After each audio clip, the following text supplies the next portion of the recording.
भगवत श्रवण से जीव के सभी पाप कर्म मिट जाते हैं। व्यास पंडित प्रवीण पांडे, पूर्वांचल राज्य ब्यूरो, वाराणसी।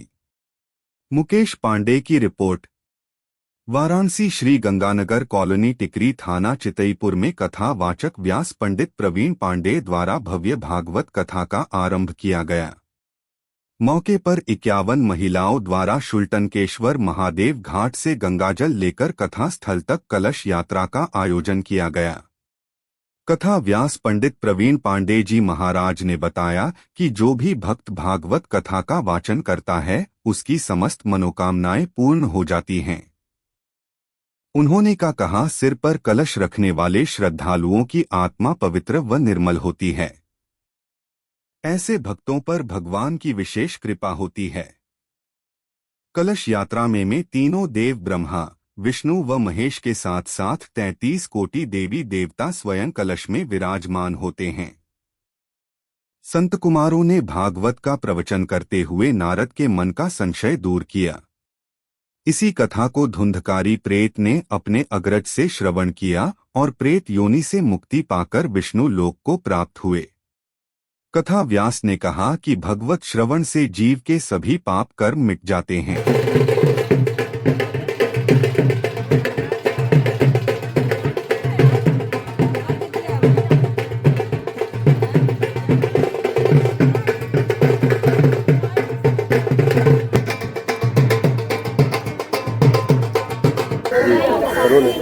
महाराज जी अपना परिचय बता दें। जी, मैं प्रवीण पांडे, वैष्णव आचार्य, वाराणसी। बड़ा ही भव्य अनुष्ठान है गुरुजी, क्या कहेंगे इसके बारे में? जी, कहते हैं कि सनातन में हमारे धर्मों में यज्ञ ही सबसे बड़ा हमारे जीवन का सार है और वही हम लोग करते आते रहते। कहते हैं कार्तिक महीना सबसे पवित्र महीना माना जाता है वैसे हमारे धर्मों में, और वैसे भी गंगा के तट पे हम लोगों का जन्म हुआ काशी में, और काशी में गंगा के तट पे जन्म हुआ, तो इसीलिए विगत वर्ष हर वर्ष यहाँ पर जो है श्रीमद् भागवत महापुराण का आयोजन होता है समस्त ग्रामवासियों के सहयोग से। क्या कुछ इसमें यात्रा वगैरह भी देखी जा रही है गुरुजी? जी, कलश यात्रा कहते हैं कि सबसे पहला तो हम कोई भी कार्य करते हैं तो कलश यात्रा हमारे जीवन में सबसे पहले है, क्योंकि कलश में ही जल ही जीवन का सार है। जल में ही कलशस्य मुखे विष्णु कंठे रुद्रे मूले समाहितम ब्रह्मा, और तीनों लोग का विराजमान कलश में है।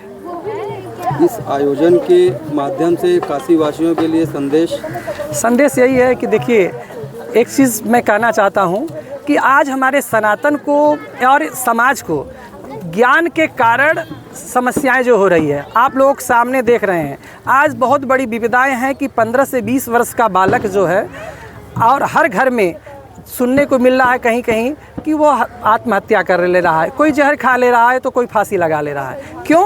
केवल ज्ञान के कारण। कहते हैं जो ज्ञानी व्यक्ति होता है कभी भी इस जीवन को ऐसे ही नष्ट नहीं करना चाहता, और इसीलिए समाज में यही है कि कम से कम ज्ञान प्राप्त हो।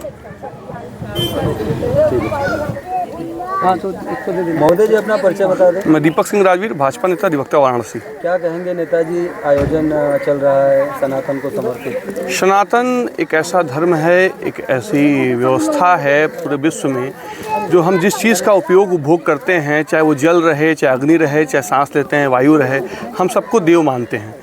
और यहाँ पर जिस भागवताचार्य प्रवीण पांडे जी महाराज के द्वारा जो एक यज्ञ और कथा का आयोजन किया गया है, वो भी ऐसे क्षेत्र में जहाँ पर शहर से दूर है इस तरीके के आयोजन नहीं होते हैं।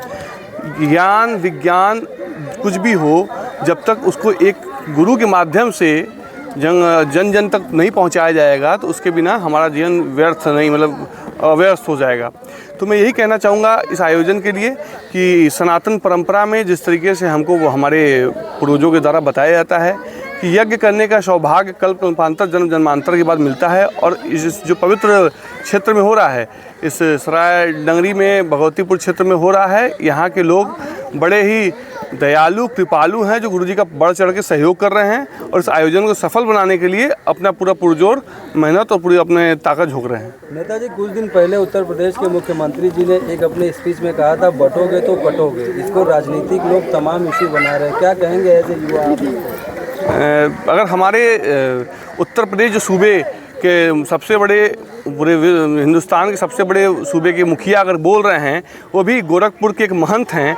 महंत और संत जब किसी गद्दी पर बैठा रहता है जो कि लोकतंत्र की गद्दी है, तो जो कुछ संदेश देता है तो उसका कहीं ना कोई कारण होता है। हम लोग को बचपन में बताया जाता था, जब हम लोग पहली दूसरी में थे, कि एक लकड़ी है, जब लकड़ी अलग अलग करके तोड़ी जा रही थी, टूट जा रही थी, जब लकड़ी को एक मुट्ठी में बांध दिया गया, एक धागे से पिरो दिया गया, तो टूट नहीं रही थी।